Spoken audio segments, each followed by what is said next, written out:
오늘 우리가 이 요한 1서 두 번째 장을 함께 나누는 시간이 됐습니다. 저희가 여러 가지 생각을 하면서 우리가 요한 1서를 읽고 있는데요. 오늘 두 번째 읽는 이 본문을 보면 짧지만 참 많은 이야기들이 있고 또 우리가 또 고민해야 될 굉장히 깊은 숙제들이 이 안에 숨겨져 있는 것 같습니다. 특별히 올해가 종교개 500주년이다 보니 루터 얘기를 많이 하게 됐는데요. 개인적으로는 사실 제가 남의 교회 가가지고는 루터 얘기를 무지무지 많이 했지만은 원래 목수집이 비가 샌다고 저희 교회에서는 한 번도 그런 얘기를 안 해서 죄송하게 생각을 하고 언젠가는 좀 같이 하면 좋겠다 싶은데 올해 루터 얘기를 하면서 이제 루터 학자들이 이제 속상해하는 것들이 있습니다. 왜 그러냐면 한국 교회가 참 좋은 교회인데 최근에 와서 이렇게 삐걱거리는 소리들이 나는 이유 중에 하나가 루터가 이신칭의라는 교리를 아주 강조를 했는데 그게 오직 믿음으로 구원받는다, 의롭게 된다 이런 주장이잖아요. 근데 이제 그런 이신칭의만 강조하고 오직 믿음, 우리나라도 노래가 믿음 많이 이런 노래들만 부르다 보니 믿음은 엄청 좋은데 그 믿음만 있고 그 다음이 없다라고 이제 그렇게 돼서 우리나라에 믿음은 있는데 믿음에 따른 삶이 부족하게 된 것, 이건 다 루터 탓이다. 이렇게 이제 주장을 하는 거죠. 저희가 이제 요즘에 아침에 모여서 공부하는 분들이 있는데 이때 읽는 책이 톰 라이트가 쓴 책인데 책 제목이 After We Believe, After You Believe인가 뭐 이런 겁니다. 믿고 난 다음에 뭐가 있는 거죠. 사실 믿고 나면 가는 게 아니라 믿으면서 같이 가는 거긴 한데 아무튼 이러니까 이제 루터 학자들이 너무 열받아가지고 루터는 한 번도 그렇게 가르친 적이 없다. 루터는 한 번도 믿음과 그다음에 거룩한 삶이 분리되어야 된다고 말한 적이 한 번도 없다. 물론 우리가 하나님 앞에 용납받는 것은 우리의 선행이 아니지만 용납받은 모든 사람들의 삶은 온통 하나님의 율법을 지키면서 하나님의 사랑을 실천하는 삶이라고 루터가 자나깨나 그 얘기를 했는데 사람들이 꼭 마치 우리 세대, 여러분 세대는 저랑 비슷한 세대니까요. 우리 때는 이제 성문 종합 영어 시대인데 이 성문 종합 영어의 놀라운 점은 뭐냐? 명사편만 읽는 거예요. 맨 앞장이거든요. 네. 결의에 차서 이제 읽기 시작을 했는데 1장 하다 보면 이제 짜증나고 그래서 2장 안 읽고 다시 덮었다가 한 학기 지나고 나서 다시 도전해 보면은 또 1장만 읽다가 또 명사편 이게 보통 명사 무슨 명사다 질려가지고 뒤집어 엎고 그래서 맨날 명사편만 밑줄 긋고 뒤에는 한 번도 관계대명사까지 가본 적이 없는. 그래서 사실 루터는 다 얘기를 했는데 루터의 1장만 읽고 2장, 3장을 안 읽었기 때문에 그런 거지 루터는 한 번도 그렇게 얘기한 적이 없다. 그럼에도 불구하고 우리들의 삶에 이제 교회 안으로 들어가면 한국 교회처럼 믿음을 참 강조하는 교회가 없는데 동시에 또 예수 믿는 사람들이 말만 잘하지 사실은 삶이 또 없어. 말로는 그렇게 하는데 실제로 들어가 보면 문제가 많아라는 이런 비난들이 계속 이어지는 이유가 실제로 교회는 그렇게 가르치지도 않을 뿐더러 또 성경은 그렇게 말한 적이 없지만 마치 우리들의 삶이 성문 종합의 1장만 읽고 맨날 명사만 공부하고 뒷장은 하지 않은 것처럼 교회 안에도 일단 믿음이 되게 중요한데 믿음도 해결이 안 되니까요. 그 뒤에까지 가지 못했다고 생각이 들고 뒤에 얘기도 했지만은 앞에 게 걸리니 뒤에 것까지 내 귀에 들어오지 않게 된 건 아닌가 이런 생각들을 해보는 거죠. 그러다 보니까 우리는 온통 믿음의 중요성, 그 다음에 믿음으로 산을 옮겨야 된다라는 이런 생각들은 무지무지 많이 하지만 그것과 삶이 연동이 돼서 함께 가야 된다라고 하는 이런 이야기들이 충분하게 교회에서 얘기가 안 될 때도 있고 또 얘기를 했지만 잘 용납이 안 돼서 수용이 잘 안 된 거죠. 목사는 분명히 얘기를 했는데 저도 이제 가끔가다 이렇게 성경 공부 우리 교인들과 하다 보면 요즘 우리가 무슨 책을 읽었는데, 저 정말 처음 깨달았어요. 이런 얘기 놀랐어요. 내가 맨날 그 얘기 했는데, 마치 한 번도 안 되는 것처럼, 그리고 톰 나이트 책 읽으면서 마치, 아니면은 무슨 김군지 교수님 책 읽으면서 처음 깨달은 것처럼 얘기할 때, 정말 서운하거든요. 나는 지금 2년째 그 얘기를 거의 매일 똑같은 얘기를 다른 버전으로 얘기를 했는데, 자기들은 처음 들었다는 거예요. 이런 거는 사실은 전하는 사람이 네가 오죽 못 전했으면은 그렇게 1년 내내는 못 알아듣는 거는 못 알아듣는 사람의 지능의 문제가 아닌 거 아니라 가르치는 사람의 능력의 부족이다. 이렇게 생각을 하고 있습니다. 근데 우리가 또 그러다 보니까 또 교회에서 갖고 있는 오해가 예를 들어서 바울이 참 중요한데 교회에서는 그래서 바울의 눈으로 성경을 읽어요. 성경을 그냥 읽는 게 아니라 이 기독교회의 전통에는 이 예수님 다음에 교회를 세상으로 전파하는데 제일 역할을 했던 사람이 바울 사도거든요. 근데 바울이 경험했던 예수님, 바울만 경험한 게 아니라 베드로도 있고 야고보도 있고 요한도 있는데 워낙 이 바울이 슈퍼스타가 되다 보니까 온통 바울의 버전으로만 읽는 거죠. 우리가 교과서가 국정교과서도 있고 교학사과도 있고 금성출판사과도 있는데 어느 한 출판사가 워낙 인기가 있으면 온통 그것만 읽게 되니 다른 사람들의 눈이 가려지는 것처럼 사실은 성경 안에 다른 예수를 만났던 다양한 사람들이 있는데 그게 바울의 거의 지배적인 입장으로 후대에 전달이 되고 그 바울을 그 다음 5세기로 전한 중요한 브릿지의 사람이 성 어거스틴입니다. 아우구스티누스라는 사람. 근데 이 사람이 만난 게 누구냐면 어떻다가 예수를 만나게 되면 바울의 로마서를 읽다가 뒤집어졌거든요. 성경에 66권이 있는데 이 사람에게는 온통 자기가 만났던 그 사랑, 자기를 하나님께 만났던 그 중매쟁이가 바울이었기 때문에 그것도 바울 서신 중에 로마서였고 그 로마서 중에서도 13장에서 온통 인간의 더러운 죄와 추악함을 드러냈던 본문에 필이 딱 꽂히게 되니까 나는 정말 하나님 앞에 부끄러운 놈이야. 나는 죄인이야. 나는 괴수 중에 괴수야. 나는 음란 마귀야. 이런 생각들을 하는 바울의 생각이 어거스틴에게 전달이 되죠. 왜? 자기도 똑같이 이렇게 살았거든요. 그리고 그 어거스틴을 다시 16세기 종교개혁 때 루터와 칼빈이 다시 복원해야 됩니다. 그러니까 예수님이 일단 바울의 눈을 통해서 그 다음에 그게 다시 어거스틴의 눈을 통해서 그리고 루터와 칼뱅의 눈을 통해서 우리에게 전달이 되니 우리가 예수님을 바로 만나기가 쉽지 않은 게 우리 앞에 이렇게 우리를 길잡이 해주시는 분들이 되게 중요하신 분들이 있으니까 이 여행사를 통해서 가게 되니까 자유로운 여행이 안 되는 거죠. 그분이 정해준 코스만 가고 그분이 살아가는 물건만 사게끔 되는 그럴 수밖에 없는 거죠.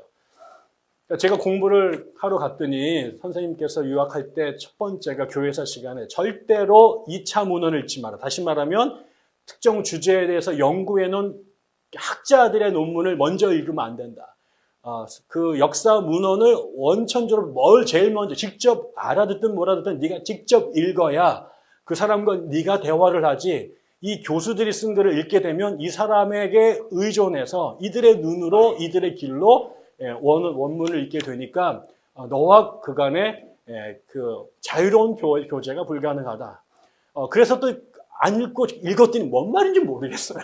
그러니까 또 이제 이거를 의존할 수밖에 없는데 그러다 보니까 나는 온통 우리 선생님에게 의존하게 되고 지나고 나니까는 누구의 제자, 누구의 파가 됐는데 나중에 지나고 나니까 전혀 다른 해석을 하는 사람들도 무지무지 많더라고요. 결국 이런 것들을 통해서 우리가 사실은 바울의 입장에서 성경을 읽게 되고 그 바울도 루터 버전으로 성경을 읽게 되니 그 루터가 16세기에 오직 믿음으로 구원받아야 된다. 카톨릭이 말하는 선행이라고 하는 것은 그거는 인간이 자기가 구원을 얻으려고 하는 대단히 인본주의적인 생각이기 때문에 구원은 절대 그게 아니라 일차적으로 하나님의 은총이고 그 은총에 반응하는 인간의 일차적 반응은 믿음이다. 요 얘기를 했던 거죠. 그거는 그동안에 카톨릭이 믿음과 은총 얘기를 안 하고 온통 행위만 얘기를 하니 그 뒤틀려진 기혈을 바꾸기 위해서 이제 오른쪽으로 기혈을 돌린 거죠. 그런데 아까 말씀드린 것처럼 그럼에도 불구하고 루터는 또 다른 이야기를 더 너무나 많이 했고 바울도 또 굉장히 많은 이야기들을 했어요. 믿음뿐만 아니라 사랑의 이야기도 반드시 했고 그거는 루터에게도 마찬가지죠. 근데 그게 아까처럼 전부 다 읽은 게 아니라 1장만 읽다가 내려오게 되니 한국에서는 어떻게 알게 됐냐면 예를 들면 바울을 읽는 사람이 야고보서를 읽기가 어려운 거죠. 야고보서와 바울 서신은 함께 가기가 어려운 것처럼 읽혀지는 거예요. 바울은 믿음을 강조하고 야고보는 행위를 강조했는데 괜히 야고보서를 읽으면 진보주의자가 되거나 카톨릭에 가까운 것처럼 생각이 들고 교회에서 목사가 자꾸 야고보서를 강조하게 되면 저 사람 삐딱하다. WCC랑 친한 게 아닌가. 뭐 이런 생각을 하는 분들이 많이 있게 된 거죠. 그래서 우리가 그렇게 않고 바울만 얘기를 하다 보니 성경 안에 오늘 우리가 읽은 것처럼 야고보도 있고 요한도 있어요. 그런데 요 책들은 거의 읽지 않고 맨날 로마서만 읽거나 맨날 고린도서만 읽게 되는 거죠. 그런데 우리가 중요한 것은요.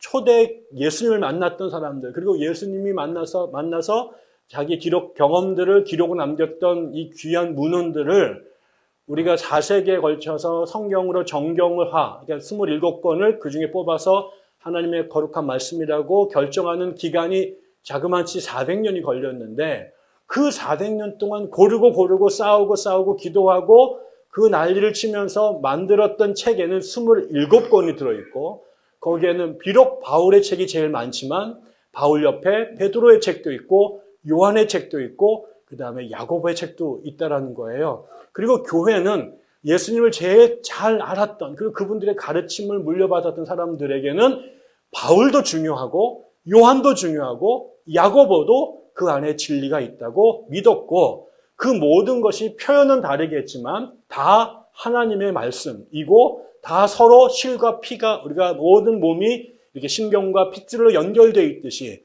그게 독립된 기관이 아니라 서로 모양은 달라도 기능은 달라도 결국은 같은 하나님의 말씀, 하나님 나라를 구성하고 있는 책이다라는 것을 같이 이해해야 되는 거죠.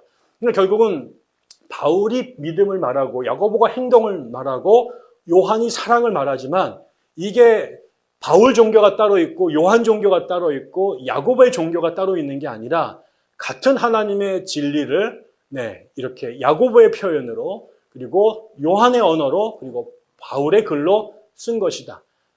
제가 늘 표현하는 상스러운 표현 중에 이거는 이마와 맞박의 차이다. 같은 대상에 대해서 표현만 다르게 했을 뿐이지 같은 이야기를 하고 있는 거다. 바울이 말하는 믿음이라고 하는 얘기가 요한이 말하는 사랑의 얘기와 대치되거나 대립되거나 둘 중에 하나를 선택해야 되는 것이 아니라 마치 이마와 맞박이 같은 것을 다르게 표현하는 것처럼 하나님의 사랑과 믿음이라고 하는 것은 같은 본질에 대한 다른 표현에 불과한 것이지 앞에 건 중요하고 뒤에 건 중요하지 않고 바울이 너무 유명하니까 바울 것만 읽고 요한은 그렇지 않다라고 읽으면 안 된다는 거죠. 근데 우리 안에 우리도 모르는 사이 이게 서열이 되어져 있고 바울식으로 읽어야 되는데 또 바울도 우리가 고린도전서를 계속 공부하면서 배웠지만 바울의 생각도 그 믿음이라고 하는 것을 중요시 여겼지만 그 믿음은 반드시 사랑과 소망으로 함께 연동되어서 이야기를 하고 있지 그 얘기만 하는 게 아니라는 거죠. 그래서 여러분들께서 전예로 일단 그 생각들을 같이 해주시면 좋을 것 같은 생각들을 드리고요. 오늘 2장에서 요한이 계명 이야기를 하고 있습니다. 근데 계명만 얘기하는 게 아니라 하나님의 뜻을 행한다라고 하는 말하고 그 다음에 하나님의 계명을 지킨다라는 말 그리고 나서 또 형제를 사랑한다라고 하는 이 용어들을 막 섞어가면서 한 얘기 또 하고 한 얘기 또 하고 하는 것 같은 식으로 글을 쓰고 있어요. 근데 오늘 이야기를 좀 그냥 읽으면 뭔가 헷갈리긴 하는데 그걸 좀 정리를 제가 해보았습니다. 먼저 오늘 여러분 성경을 계속 읽으시면 오늘 2번이나 우리 같이 읽었는데 요한이 하나님의 뜻이라고 하는 단어하고 그 다음에 계명, 율법 그리고 하나님의 말씀 이런 것들을 계속해서 뒤섞어서 쓰고 있습니다. 그러니까 우리에게는 율법, 그 다음에 계명이라는 표현이 되게 익숙하고, 저에게는 그걸 이름으로 갖고 계신 분도 계십니다. 네, 놀라운 거죠. 네. 네. 저분 안에 하나님의 사랑이 온전하게 이미 이루어졌기 때문에.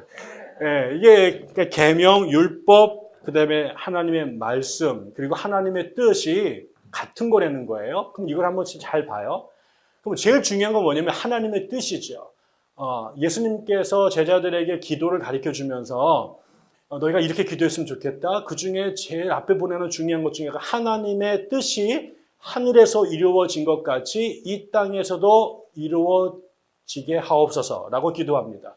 그러니까 하나님의 뜻이 이루어진 곳, 그거를 처음에 하늘이라고 그랬어요. 하늘에서 하나님의 뜻이 이루어졌어요. 이걸 다른 말로 하면요, 논리적으로 비약이 되는 게 아니라 하나님의 뜻이 이루어진 곳이 하늘이에요. 하나님께서 이렇게 유리 가가린처럼 비행기 타고 하늘에 올라갔더니 그분 안 계시더라. 요게 여기 있는 게 하나님 나라가 아니죠. 저도 중학교 때 막 우리 디스코 바람이 불어서 교회에서 정신 못 차리고 라디오 틀어놓고 막 형들하고 춤을 추는데 우리 목사님께서 화를 막 내시는데 교회에서 디스코를 춘 게 화가 난 게 아니라 하나님을 향해서 사대질을 했다고 화가 나셨어요. 어떻게 네가 이럴 수 있느냐 말이야. 이게 그래가지고 이게 헷갈렸죠. 춤은 춰도 된다는 말인가? 뭐 이런 건데 많은 분들이 여기가 하나님이 계시다고 생각하지만 여기가 하나님이 계신 게 아니라요. 우리는 여기 있지만 저 밑쪽에 있는 애들은 저 밑에 있거든요. 스카이가. 그건 아니잖아요. 그러니까 하나님의 뜻이 하늘에서 이루어진 것 같이라는 말을 다시 펼쳐나면 하나님의 뜻이 이루어지는 곳, 그게 킹덤 오브 갓, 하나님의 나라예요. 하나님의 법이 지켜지는 것, 하나님의 주권이 인정되는 것, 하나님의 말을 듣는 세상, 그거를 다른 말로 하나님의 나라인 거죠. 그게 죽어서 가는 세상일 수도 있고 이곳일 수도 있고 옛날일 수도 있고 미래일 수도 있는데, 그러니까 하나님의 뜻이 하늘에서 이루어진 것 같이 이 땅에서 이루어지리라 라고 하는 이 표현은 하나님의 뜻이 이루어지는 세상이 하나님 나라라고 말한다면 지금 이 땅이 그런 세상이 되도록 해 주시오 라고 기도하라는 거죠. 그러니까 주님께서 우리에게 주시는 아주 중요한 우리가 추구해야 될 신앙의 목적은 하나님의 뜻이 이루어지는 세상이 우리 속에 이루어지는 거예요. 죽어서 가는 혹은 남들만 가는 게 아니라 지금 여기에서 하나님의 뜻이 이루어지도록 우리가 기도하고 추구하고 몸부림쳐야 된다는 거죠. 그러면 결국 하나님의 뜻이 이루어지는 세상이 하나님 나라라고 말할 때 지금 그 하나님의 뜻이 어디에 표현되어 있느냐, 하나님의 뜻이 뭐냐라고 말할 때 우리가 들춰볼 수 있는 아주 명쾌한 법전이 율법. 다른 걸로 그걸 또 줄여놓은 게 계명. 그걸 다른 말로 표현하면 하나님 말씀이라고 하는 것. 이 모든 게 결국은 하나님의 뜻이 무엇인지를 밝히 드러낸, 언어로 표현해낸, 문서로 만들어낸 것이라는 거죠. 그럼 결국은 우리가 이 땅에 하나님의 나라를 이루는 것이 궁극적 신앙의 목적이라면, 우리가 하나님의 뜻을, 하나님의 나라라고 하는 것이 하나님의 뜻이 이루어지는 세상이라면 우리에게 제일 중요한 것은 그 뜻을 헤아리는 것인데, 그 뜻을 헤아리려면 제일 먼저 들춰봐야 될 교과서가 하나님의 율법이라고 한다는 거죠. 그러니까 율법은 우리가 종교인이 시작이 되면서 지켜야 될 무거운 규율이 아니라 우리가 이 땅에서 하나님의 나라의 백성으로 사느냐 안 사느냐를 우리에게 알려줄 수 있는, 우리에게 그 길로 인도하는 너무나 분명한 지도라는 거예요.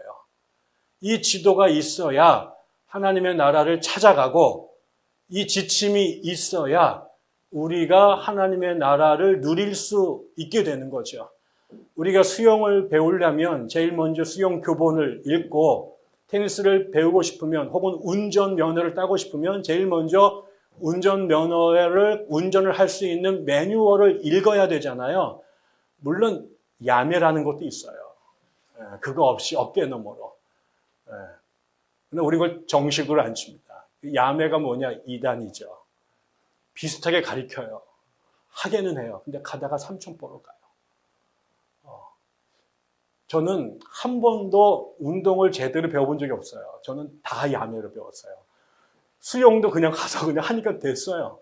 뭐 그냥 운동도 그냥 했어요. 한 번도 뭘 제대로 배워본 적이 없어요. 기타도 그냥 쳤어요. 다 야매야. 근데 나중에 정식으로 배운 사람을 딱 만났더니 경기가 안 돼요. 그냥 나도 수영을 하는 줄 알았더니 배운 친구랑한테 경기가 안 되고요. 그냥 공도 찼지요. 근데 축구부에 들어가서 배운 애들하고는 상대가 되지도 않고 공부도 마찬가지입니다. 그러니까 이게 제대로 배워야 되는데 그거를 읽지 않고는 알 길이가 없는 거죠. 그러면 동시에 뭐가 되겠어요? 하나님의 뜻이 율법에 있는데 그 하나님의 뜻이 이루어지는 세상이 하나님 나라라는 말이죠. 그럼 우리가 그 하나님의 뜻을 실천하면 그 순간 뭐가 되겠어요? 우리 하나님의 백성이 되는 거죠. 그러니까 우리가 하나님의 백성인지 아닌지를 어떻게 알 수 있냐? 그거는 먼저 우리가 하나님의 뜻을 실행하느냐 안 실행하느냐, 그것은 더 쉽게 환원하면 율법을 지키는 삶을 사느냐 살지 않느냐라는 거예요. 근데 그것 앞으로 먼저 가면 구원이라고 하는 것이 하나님께만 있다라고 말할 때 그 구원의 도를 알아야 되는데, 그럼 구원의 도가 하나님의 안에 있고 그 뜻을 하나님께서 율법으로 표현해 내셨다면 우리가 하나님을 알기 위한 제일 좋은 방법은 하나님의 율법을 공부하는 방법이 없죠. 그걸 통해서 우리가 율법을 통해서 하나님의 뜻을 알게 되고 그 뜻을 실천하는 순간 하나님의 뜻이 우리 가운데 이루어지는 것이니 우리는 그 순간 하나님의 백성이 되는 거죠. 제가 중요하게 생각하는 부분이 예를 들면 그런 것입니다. 예수님께서 겟세마네 동산에서 기도하실 때 예수님은 당신의 기도의 제목이 있었지요. 하나님 앞에 십자가에 이 잔을 옮겨달라고 부탁하는 게 당신의 기도 제목이었습니다. 근데 자기 생각이었죠. 근데 올라가서 하나님 앞에 이 잔을 옮겨달라고 계속 요청합니다. 그분이 3번의 기도를 드리시는데 그 기도의 내용의 첫 번째가 하나님, 당신이 할 수 있으면 이 잔을 내게서 옮겨주시오, 이렇게 요청합니다. 근데 계속해서 기도를 반복해서 드리다가 바울의 기도가 바뀝니다. 처음엔 하나님, 당신이 할 수 있으면 이 잔을 옮겨주세요 라고 기도했는데 조금 지나고 나면 하나님, 제가 이 잔을 마실 수 있다면, 아니 이 잔을 마셔야만 한다면 마실 수 있도록 도와주세요. 이게 바뀌어요. 처음에는 하나님한테 잔을 치워달라고 기도했지만 기도하는 중간에 하나님의 뜻이 이 잔을 내가 마시는 것이 하나님의 뜻이라는 것을 알게 되죠. 갈등하게 됩니다. 안 하려고 반복해요. 그게 3번 기도를 반복했던 얘기는 할 수 있는 데까지 했다는 얘기죠. 땀방울이 핏방울이 됐다라고 하는 것은 몸부림칠 수 있는 데까지 쳤다라는 건 아닐까요? 그러다 결국은 기도가 바뀌어요. 잔을 치워주시오라고 말하다가 그 다음에 내가 잔을 마실 수 있도록 도와주시오, 이렇게 바꿉니다. 하나님의 뜻을 알게 됐죠. 그리고 그 뜻에 자기를 순종하게 됐죠. 그 순간 뭐가 돼요? 하나님의 뜻이 예수 안에 이루어지는 거잖아요. 하나님의 뜻이 이루어졌잖아요. 예수의 뜻이 아니라 아버지의 뜻이 이루어졌잖아요. 그 뜻이 이루어지는 세상, 하나님 나라. 그러니까 우리가 하나님의 백성이 되고 백성의 삶을 누리게 되는 것은 매 순간순간 우리에게 다가오시는 하나님의 뜻 앞에 그 뜻을 거역하거나 포기하거나 돌아가고 싶어하는 우리들의 욕망이 충돌돼서 갈등을 일으키죠. 우리 삶 안에 끊임없는 겟세마네가 있습니다. 끊임없는 겟세마네 영적 싸움이 있습니다. 근데 그 율법, 그때 아버지의 뜻을 무엇인지를 찾아내는 것, 그게 기도의 자리예요. 그게 성경 공부의 자리고 그게 영적 형성의 자리죠. 그걸 통해서 우리의 궁극적 관심이 뭐냐면 아버지의 뜻을 이루어야, 아버지의 뜻 안에 거해야, 하나님 나라에 거하는 게 우리의 구원이거든요. 천국 백성 되는 게 구원이잖아요. 하나님 바깥에 있으면 저주받은 백성이고 하나님의 뜻 안에 거하면 내 안에 하나님의 나라가, 하나님의 통치가 이루어지면 내가 천국 백성을 사는 거예요. 그럼 무엇이 하나님의 뜻인지 알아야 되는데 온통 우리는 우리 앞에 하나님의 뜻이 아니라 우리가 하나님 곁에 머물지만 우리를 지배하는 건 온통 우리의 생각이에요. 우리의 뜻이에요. 여기 말하는 세상의 정욕, 안목의 자랑, 이생의 자랑이라고 하는 이것이 우리를 지배하고 있는 우리를 지배하고 있는 세상의 힘이에요. 우리는 그것을 이루려고 해요. 심지어 그거를 이루기 위해서 하나님을 우리에게 끌고 와요. 하나님의 뜻이 이루어지는 세상이 아니라 내 욕망을 실현하기 위해서 신의 이름과 신의 제도와 신의 말씀을 도용해요. 많은 사람들이 종교의 이름을 씌웠다고 그게 하나님의 뜻이 아니라, 십자가 간판을 앞에 내세웠다고 그게 하나님의 나라가 아니라, 예배당 앞에 무슨 간판 걷고 모여있다고 그게 하나님의 나라가 아니라, 하나님의 나라는 주의 뜻이 이루어지는 그 상황, 그 장소, 그 시간, 그 맥락이 하나님의 나라인 것이고, 그래서 우리가 하나님의 뜻을 순종하는 순간, 그 순간에 나는 하나님의 백성이 되고 그곳에 주의 뜻이 이루어지면서 하나님의 나라가 임하는 건데, 그러려면 결국 우리에게 제일 중요한 것은 하나님의 뜻이 무엇인가.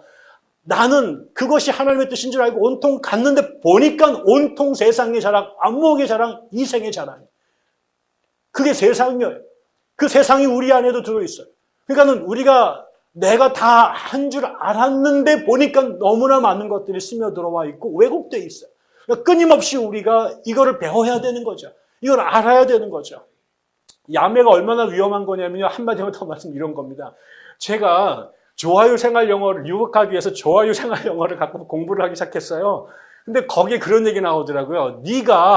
당신이 미국 사람이 하는 말을 못 알아듣는다. 그 얘기는 뭐냐? 네가 발음을 잘못 알고 있기 때문에 그렇다는 거죠. 근데 학교 다니면서 우리 세대는요, 영어를 들어볼 기회가 거의 없었어요. 전교에 카세트 테이프가 2개가 있어요. 이거 갖고 3학년 전체를 돌아다니면서 한 번 틀어줘요. Listen and repeat 이러고 한 번 들어줘요. 근데 이게 1년에 2번 들어요. 근데 우리 선생님은 일정 때 공부하신 분이에요. A cup of milk 갖다가 A cup of milk 이렇게 하시는 분이에요. 근데 이거를 밀크로 듣고 고프로 듣고 잘하는 거죠. 그러니까 이게 보면은 뭔 말인지 알겠는데 내가 말하면 미국 애들이 못 알아들어요. 내가 고프로 들었기 때문에 그렇죠. 우리 선생님은 일정 때 일본에서 공부를 하신 분이에요. 그러니까 이분이 뉴욕 이렇게 하셨거든요. 뉴욕을 갔다가 뉴욕 이렇게 하셔가지고 우리가 지금도 제 입에 뉴욕이 남아가지고요. 뉴욕 볼 때마다 우리 김성룡 선생님 생각이 나시는 거죠. 그러니까 그렇게 배웠더니 실제로 내가 그 소리를 들어본 적이 없으니까 나는 그런 줄 알고 가가지고 뉴욕 이렇게 말하는데 못 알아듣는 거예요. 한국에서 헨리 나우엔 책을 읽었는데 그때 우리는 헨리 뉴엔이라고 배웠어요. 처음에. 제가 예일에 가가지고 헨리 나우엔이 예일대학교 교수였거든요. 도서관에 갔지만 제가 헨리 나우엔 책을 읽고 싶어가지고 가가지고 I wanna rent 헨리 뉴엔즈 북 그랬더니 아무도 못 알아듣는 거예요. 헨리 뉴엔 막 못 알아들어. 그래서 내가 아니 네가 어떻게 예일대학 출신의 헨리 뉴엔을 모르고 제가 뭐 승질을 막 냈더니 한 20분 바로 햇짓으로 한참 하다가 내가 글씨 이렇게 써줬더니 헨리 나우원 이렇게 말하는 거예요. 아니, 나우원을 갖다가 뉴엔이라고 우겼으니 걔가 알아들을 일이 없잖아요. 우리가 하나님의 말씀을 못 알아듣는 이유는 우리 안에 하나님이라고 하나님의 뜻이라고 생각하면서 배워 익혔던 것들 중에 너무나 많은 짝퉁과 야매가 있는 것이죠. 세상인데 하나님의 이름으로 뒤집어 씌워 있고 하나님인 줄 알고 갔는데 나중에 보니까 온통 가짜. 그냥 우리가 결국은 하나님을 알 수 있는 방법은 하나님의 뜻이 담겨져 있는 율법을 정확하게 이해하기 위해서 몸부림치는 것이 중요해야 되는데 이 율법을 들이밀지 않고 자꾸 짝퉁 참고서를 그리고 야매로 습득한 것들을 우리에게 그런 줄 알고 파는 거죠. 길거리에서 보기 좋아가지고 막 사잖아요. 저도 많이 사갔다가 아내한테 욕 되게 많이 먹었거든요. 왜 그런 거 거기서 사가지고 오느냐. 뭐 아저씨가 너무 잘 팔아가지고 기차에서 막 사가지고 왔더니 2번 쓰니까 무너져가지고 안 되더라. 우리 안에 첫째, 결국 우리가 하나님의 구원, 우리가 구원이라고 하는 것이 천국 백성이 되는 것이라고 말한다면 결국 그 천국이라고 하는 것은 하나님의 뜻이 이루어지는 세상이고 그 천국 하나님의 뜻이 이루어지기 위해서는 하나님의 뜻이 무엇인지를 알아야 되는데 그 하나님의 뜻을 밝히 명확하게 진술해 놓은 것이 계명이다라는 거죠. 그러니까 계명이 없으면 우리가 하나님을 알 수가 없어요. 우리의 아둔함과 우리의 불신으로. 그러면 두 번째, 그러면 하나님께서 말씀하신 그 율법이 뭐라고 말하고 있느냐? 우리가 하나님의 뜻을 어떻게 아느냐 그 다음에 질경할 거 아니에요. 하나님의 뜻을 알아야 천국으로 가요. 그러면 하나님의 뜻을 어떻게 아느냐? 여기에 이제 우리의 두 번째 어려운 숙제가 있는 거죠. 말씀드린 것처럼 율법이 주어져 있으니 이게 문자와 문서로 되어 있으니 우리는 온통 이 문서를 이해하기 위해서 몸부림칠 수밖에 없었던 거죠. 그 문서가 히브리어 헬라어로 되어 있어요. 그러니까 히브리어 헬라어 공부해야 돼요. 이게 되게 오래전에 쓰여졌어. 그러니까 우리가 또 역사 공부해야 되고 지리 공부해야 돼요. 이게 너무 많은 거예요. 그 다음에 또 비평하고 또 이게 또 오래됐다 보니까 또 이게 뭐 장르가 있고 또 뭐 양식이 있대요. 또 그것도 공부해. 그거 하다 보니까 한 20년 가는 거죠.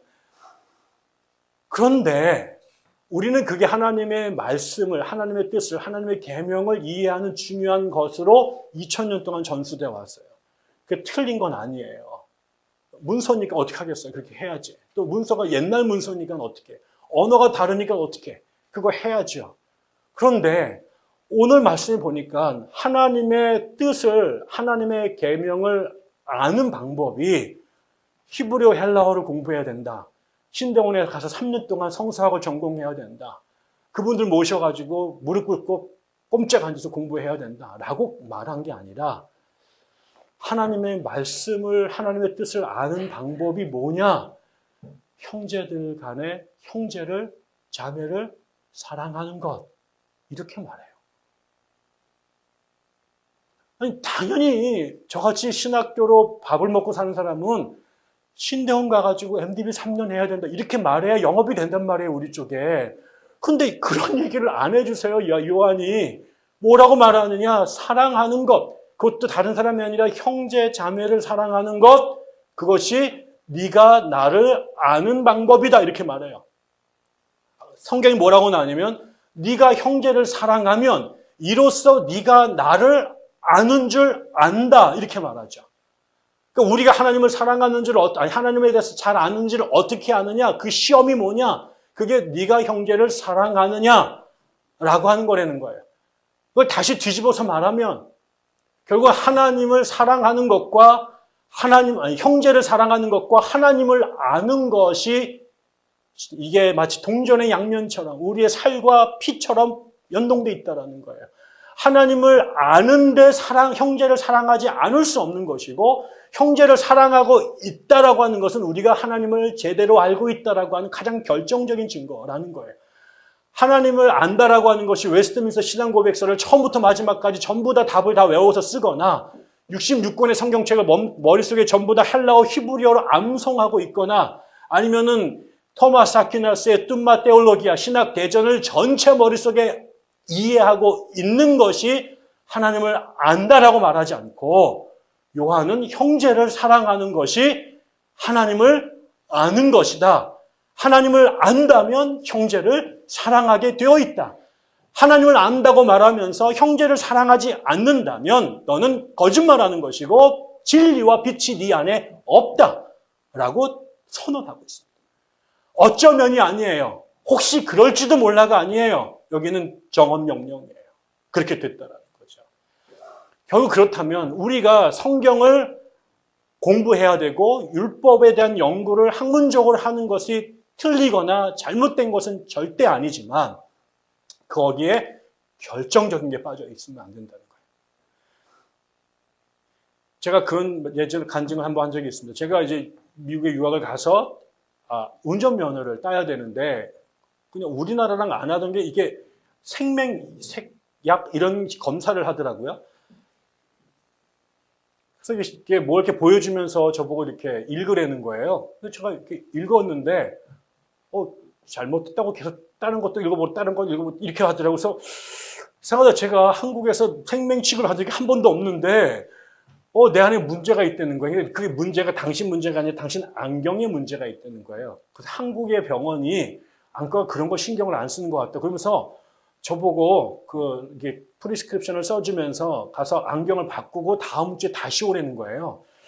저는요, 이놈이 내가 영어를 못한다고 나를 이렇게 데리고 노나? 내가 한국에서 한 번도 그런 소리를 들은 적이 없는데 이게 뭐예요? 근데 이게 미국 비싸잖아요. 그러니까 나 같으면 10만 원 이상 내야 돼요. 이게 10만 원 우리 애들 지금 몇 달을 우유값인데 이게 뭐야? 그래서 막 제가 이게 내가 영어를 못하는 게 아니지 막 이러면서 막 속이 상해가지고 어쩔 수 없으니까 시켜준 대로 그 병원에 갔어요. 근데 병원의 의사가 뭐 하더니 알을 다시 이렇게 깎아서 안경을 다시 맞춰주더라고요. 그리고 그 다음 주에 제가 다시 왔어요. 그래서 똑같은 거를 다시 펴줬는데요. 달리 보여요. 제가 깜짝 놀랐어요. 의사가 거짓말한 게 아니라 제 안경에 뭔가 중요한 하나가 빠졌는데 그게 아까처럼 그 색을 명확하게 구분하지 못하는 거였어요. 근데 그거를 하나 딱 집어넣었더니 똑같은 이 텍스트가 그림이 전혀 다르게 읽혀지는 걸 봤어요. 결정적인 거죠. 그러니까 우리가 문자로 하나님을 이해하려고 하는 것은 틀린 것도 아니고 잘못된 것도 아니에요. 그런데 그것만으로 하나님을 알 수 없는 결정적인 게 있어요. 아무리 그렇게 공부를 해도 모르는 부분이 있어요. 그걸로 포착이 안 되는 부분이 있어요. 전에 어떤 친구가 그러더라고요. 옛날에 무슨 이 시트콤에 나왔는데 얘가 아주 똑똑한 친구예요. 의사인데 되게 잘난 체를 많이 해요. 근데 이제 이렇게 당구를 치게 됐는데 당구 시합을 하기로 약속을 했었는데 당구를 전혀 못 쳐요. 이 사람이 집에 가가지고 당구 교본을 딱 사가지고 한 일주일 동안 공부를 쫙 하니까요. 막 머리부터 정말 당구계를 완전히 평정을 했어요. 그래서 당구가 이 용어부터 그다음에 이 원리 이게 무슨 무슨 각이 있는데 이게 수학 공식이 있는데 그대로 하면 이게 다 맞는다. 그다음에 요즘에 한국의 당구계가 어떻다는 등 세계에서 당구를 누가 완전히 마스터한 거죠. 그래가지고 이제 당구 시합 날이 딱 와가지고 사람들이 다 와서 구경을 하는 집 강아들이 이제 폼을 막 잡고 촉구 딱 하고 보여줄게 딱 하고 갔는데 딱 쳤더니 이제 우리 지금 하는 삑사리가 딱 난 거죠. 교본을 무지무지 읽었는데요. 한 번도 큐대를 잡아본 적이 없어요. 책을 읽으면 몸도 되는 줄 알았던 거죠. 그런데 제 친구들이 당구를 잘 치는 애들이 많은데 걔네들은 한 번도 교본을 읽은 적이 없어요. 대신 당구장에서 수십 년을 바쳤죠. 집 한 채 값을 들이면서 야자를 땡치고 나와서 큐대를 잡고 막 하루에 6시간, 7시간 밤을 치면서 한 10년 치니까 한 300 이상 치더라고요. 근데 걔네들은요, 그거를, 교본을 또 안 해서, 아까 또 얘네들도 야매를 배워가지고요, 300을 못 넘어요, 그 다음에. 근데 그 교본을 배우고 난 다음에, 만약에 그 친구가 그 다음에 연습을 하기 시작을 했으면 아마 훨씬 더 잘 치게 됐을 거예요. 근데 아무리 우리가 많이 읽어도 해보지 않으면 이게 무슨 말인지 몰라요. 신학계에는 20세기에 성서 무어설이라는 것 갖고 아주 큰 싸움이 있었습니다. 성경이 하나님의 말씀으로 1.1획도 오류가 없다라고 주장하는 사람들과 사람이 만든 것이기 때문에 역사적인 오류가 있을 수 있다라고 주장하는 사람들끼리 부닥치면서 이 프린스턴에 있는 신학자들이 성경은 하나님 말씀이 1.1획도 틀림이 없다라고 하는 성서 무어설이라는 교리를 만들었어요. 그때부터 너 성서 무어설 받아들여 그럼 너 우리 편, 안 받으면 너는 자유주의자 이렇게 싸움을 해왔어요. 그런데 여러분, 성경이 하나님의 말씀이라고 하는 그 사실은 교리에서 우리 성서 무어설팀이 성서 비평학팀을 논쟁해서 이겼기 때문에 이게 하나님 말씀이 되는 게 아니에요. 내가 하나님의 말씀이라고 믿기 때문에 하나님 말씀이 아니에요. 하나님의 말씀을 읽고 하나님 말씀인 줄 알고 그대로 갔더니 하나님 말씀인 줄 믿고 오라고 그래서 물 위를 걸었더니 하나님께서 말씀인 줄 알고 병자에게 손을 얹고 함께 울었더니 하나님의 말씀이 그래서 내 주머니를 털어 내 형제들에게 그것을 줬더니 하나님께서 약속하셨던 하나님께서 선포하셨던 진리가 눈 안에 드러나는 것들을 보면서 내가 사람이 만든 책인 줄 알았는데 과거의 신화책인 줄 알았는데 다른 종교 지도자들처럼 그냥 훌륭한 종교적 어록인 줄 알았는데 하나님의 말씀이 육신이 되어 땅에 거하는 것처럼 당신의 약속이 당신의 말씀이 살아서 우리 가운데 움직이는 것들을 보면서 이게 정말 뻥이 아니라 픽션이 아니라 미스가 아니라 레전드가 아니라 하나님의 말씀이구나 라고 눈으로 본 거죠. 그래서 여기 있는 친구도 내가 들은 것이 아니라 눈으로 보고 손으로 만지고 내가 냄새 맡았다. 그걸 내가 너에게 쓴다 라고 말하는 거예요. 하나님을 아는 방법은 하나님 말씀에 대한 지적 탐구가 그것이 알파와 오메가가 아니라 그것은 우리가 읽었던 것, 공부했던 것은 반드시 우리의 삶 속에서 그 말씀을 실천해 내는 것. 하나님 말씀대로 우리가 살아낼 때, 실험할 때, 그거 붙잡고 그 길을 걸어갈 때 주님이 주신 이 내비게이션, 이 맵이, 이 지도가 우리를 당신의 나라로 이끈다라고 하는 그 말씀을 믿고 그걸 손에 들고 우리의 여행을 떠날 때 그분이 가라가는 곳에 가고 멈추라고 하는 곳에 멈추고 자라고 할 때 자고 그리고 외치라고 할 때 외쳤을 때 그곳에 그분이 언어가 아니라 당신의 영으로, 그리고 학설이 아니라 진리로, 죽은 과거의 기록이 아니라 살아있는 생명으로 우리에게 경험될 때, 그때 우리가 이 말씀이 살아있는 것이구나. 이 말씀이 진짜구나. 그리고 이 말씀을 하신 그분이 정말 진짜구나 라고 알게 된다는 거죠. 우리나라가, 우리 안에 있는 신앙이 힘들었던 이유는 뭘까요? 하나님에 대한 지식은 너무나 많이 있고, 버튼만 누르면 텔레비에 전국에서 정말 0.1% 들어가는 위대한 설교자들의 설교를 매일 듣고, 얼마든지 수많은 신학자들의 책들을 너무나 쉽게 사서 읽을 수 있는 시대가 되었지만, 이 시대의 교회가 하나님의 교회가 아닌 곁길로 나가게 된 이유가 뭘까? 하나님에서 열심히 읽었지만, 하나님의 말씀대로 이 매뉴얼을 듣고 여행을 떠나보지 못한 거죠. 그게 진짜인지를 한 번도 삶으로 실천을 제대로 해보지 못했던 거죠. 한 사람들에게는 그것이 이 글을 읽는 것이 아니라 하나님 말씀대로 살아갈 때 거기에 하나님에 대한 실체를 가장 정확하게 뚫어볼 수 있는 기회가 있다라고 하는 것. 하나님은 단순한 이해와 암기를 머릿속에 집어넣는 수학 공식이 아니라 그 수학 공식으로 문제를 풀어야 되는, 그 문제를 풀면서 이 답이 정답이고 이 공식이 유용하다라는 것을 우리가 알게 되는 거죠. 그래서 하나님은 지식으로 알 수 있지만 그 경계를 넘어서 그 말씀을 살아낼 때 하나님을 온전히 알 수 있는, 제가 제 눈에 보이지 않았던 그것을 보게 만드는 그 무엇, 그것은 주의 말씀을 몸으로 살아내는 것이죠. 끝으로 그러면 여기서 말하는 하나님을 알아야 되고, 그 알면 율법을, 계명을, 성경을 우리가 통해서 알 수 있고, 그 다음에 그 성경을 통해서 하나님을 안다라고 하는 것은 다른 게 아니라 그 성경의 말씀대로 우리가 살아내는 것이다 라고 말할 때, 그 성경이 뭘 말하고 있느냐, 율법이 뭘 말하고 있느냐, 율법을 우리에게 뭘 초대를 하고 있는가, 하나님을 알 수 있는 최대한의 가장 중요한 그 방법이 뭐냐. 마지막 요한은 그것이 네 형제를 사랑하는 것이다 라고 말합니다. 네 형제를 사랑하는 것이 율법에 기록되어 있는 하나님의 뜻이고, 그 율법을, 형제를 사랑할 때 하나님이 누구신지를 알 수 있다. 사랑이신, 뒤에 가면 요한은 하나님을 뭐라고 정해요? 하나님은 사랑이다라고 말해요. 네가 형제를 사랑할 때 하나님의 사랑이 네 안에 온전해진다라고 하는 것은, 네가 형제를 사랑할 때 너의 하나님에 대한 너의 인식이, 하나님과 너의 관계가 그것이 완성된다라는 건 아니겠어요? 결국은 이거는 환원하고 또 환원하면 아주 심플하게 이 복잡한 세상을 예수가 줄여서 한마디로 줄여서 줄인다면, 결국 네가 나를 알고 싶니? 네가 나를 알아야 천당에 가고 하나님 나라 백성이 될 텐데, 그게 제일 중요한 게 뭐니? 그거를 형제 사랑이라고 말해요. 여기에 요한은 단 한마디도 믿음 얘기를 하지 않아요.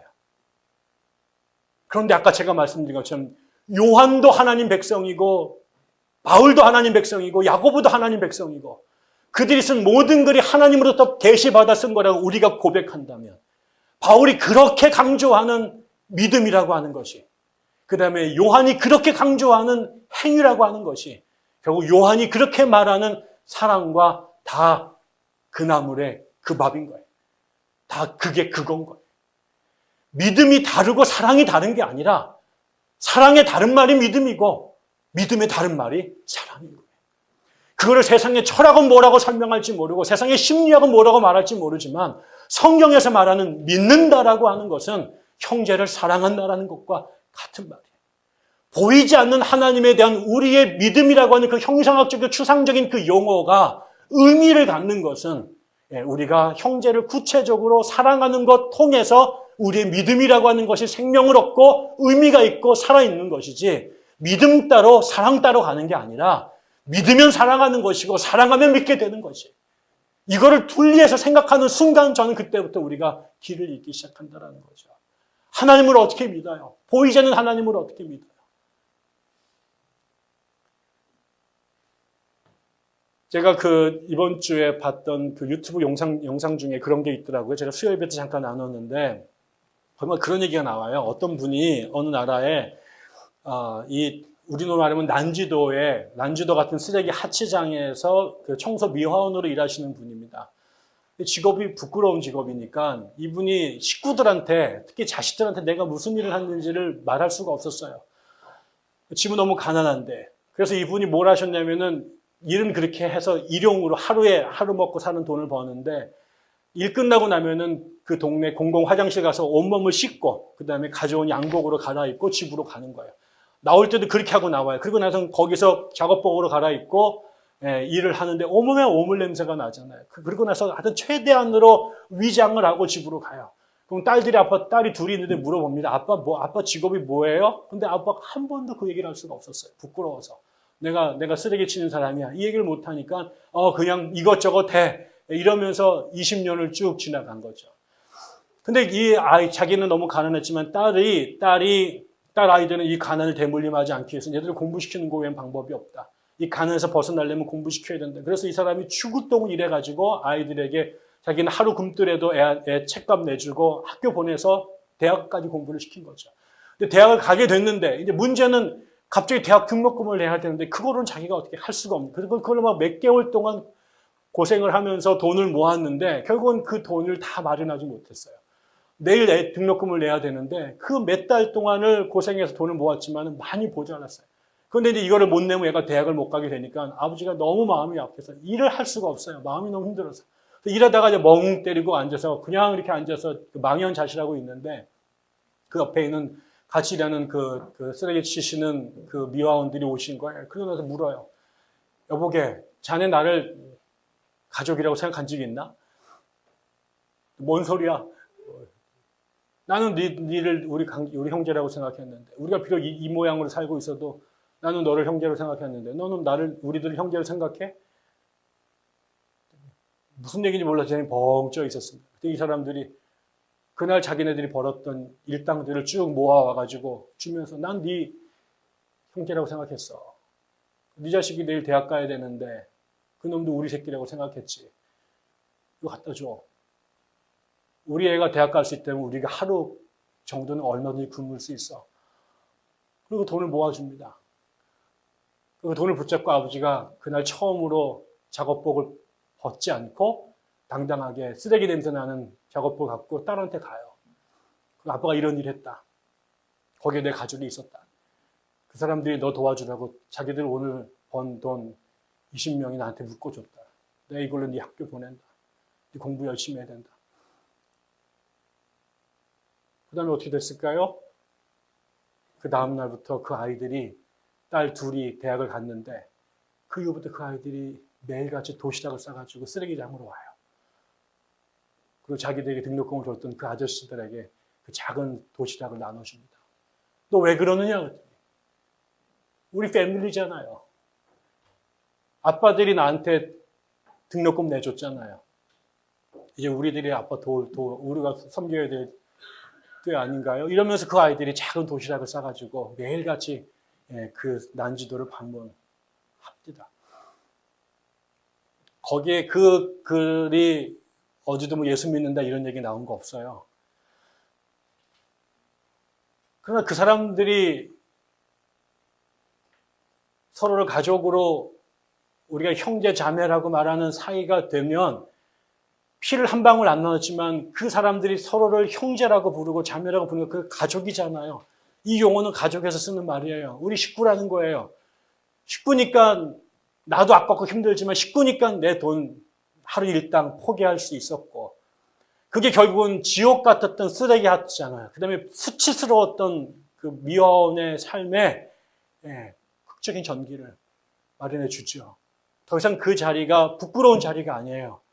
왜? 그 사람들이 자신들의 더럽게 번 그 돈을 서로를 형제 자매로 인정하면서 함께 그 작은 돈이지만 묶어서 그의 손에 던져줬을 때 평생 자기 직업을 부끄럽게 생각했던 그 사람이 살아야 될 이유를 알게 됐고 자기의 그 자리가 결코 세상에 어느 것보다 부끄럽지 않았다는 것을 알게 됐고 그게 그의 가족도 변화시키고 그 공동체도 변화시켜요.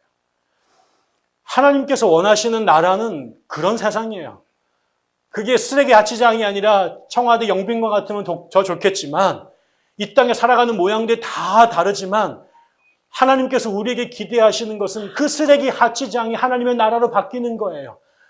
서로 돈 벌겠다고 세상의 정욕과 이생의 자랑과 안목의 정욕을 쫓게 되면 청와대 영빈관도 지옥이 되고 삼성기획실도 지옥이 되고 그 다음에 대형교회의 당회실도 지옥이 돼요. 그러나 그게 내가 아니라 내 옆에 있는 형제를 내가 갖고 있는 그 모양대로 섬기겠다고 결단하고 그 다음에 용기 있게 말하는 순간 그렇게 멀리 들여졌던 아무리 들어도 만만하지 몰랐던 하나님이라고 하는 존재가 어떤 분인지 말로만 들었던 하나님 나라라고 하는 그 형상학적 실체가 구체적으로 뭔지를 우리가 눈으로 볼 수 있는 자리는 우리가 서로를 형제, 자매라고 부르고 이름만 그렇게 부를 뿐만 아니라 우리의 작은 것들을 함께 나누어 형제, 자매를 사랑하려고 할 때 예수가 그렇게 말해도 못 알아들었던 하나님 나라, 하나님 그분이 무엇인지가 눈에 틀어졌던 그 렌즈의 초점이 쫙 맞아지면서 그 실체가 피사체의 형체가 정확하게 드러나는 것처럼 변화되는 것들이죠. 저는 우리 교회가 작아요. 그러나 작거나 크거나가 문제가 아니라 저는 우리 교회가 적어도 우리 살면서 누군가를 향해서 너는 내 형제야, 너는 내 자매야 라고 말할 수 있는 곳. 그래서 나도 이거 너무 먹고 싶은데 저 사람의 눈에 밟혀서 싸가지고 주는 것. 저희 어머니가 공장에서 오래 일하셨거든요. 철야를 밥 먹듯이 하셨어요. 그러면 초코파이를 주세요. 간식으로. 근데 그 초코파이를 안 드세요. 그 초코파이 3개를 싸가지고 오세요. 밤새도록. 우리 3남매 주시려고. 근데 그때 초코파이 되게 귀했거든요. 개성공단 애들만 좋아하는 게 아니에요. 그때는 우리도 좋아했어요. 근데 아침에 일어나면 엄마가 그 머리에 톱밥을 그대로 입고 작업하러 오셔가지고 잠자는 저희들을 깨우세요. 그래서 초코파이 3개를 내놓으세요. 엄마가 안 배고팠겠어요? 일하라고 준 거예요. 먹으라고. 간식 준 게 아니라 노동시키려고 준 거예요. 근데 자기 새끼들 3명 그거 초코파이 주고 싶어서 밤새도록 하나도 안 드시고 꼴딱 굶고 그걸 싸우시고. 우리 안에 그럴 수 있으면 참 좋겠어요. 다른 게 아니라 말 화려하고 많이 읽고 다 중요한데 그 읽은 것이 이렇게 표현될 수 있으면 참 좋겠어요. 제가 몇 가지 미션을 드릴게요. 첫째, 요즘 밖에 추운데 여러분 그냥 들어오시잖아요. 물론 차 없으신 분은 상관없지만 여러분 병준 형제가 지금 한 달째 밖에서 지금 사찰 일하고 있어요. 저 걱정되는 게요. 나중에 사람들이 병준 형제를 사찰 취급할까 봐 두려워요. 내가 왔는데 누가 차가 문이 안 열려 있어. 야, 이거 어디 갔어? 그러고 나서 불러내가지고 갑질할까 봐 두려워요. 오늘만 하세요, 병준 형제. 저 내일부터 우리가 여기에 있는 모든 적어도 자매들은 빼드릴게요. 남자들은 한 번씩 사찰합시다. 한 주일에 30분만 고생하면 됩니다. 시킨다고 교회 옮길 사람 빨리 나가세요. 안 그럴 거라고 믿어요. 메어 터지도록 내가 먼저 다음 주부터 하겠습니다. 우리 30분만 우리 교인들을 위해서 사찰했으면 좋겠습니다.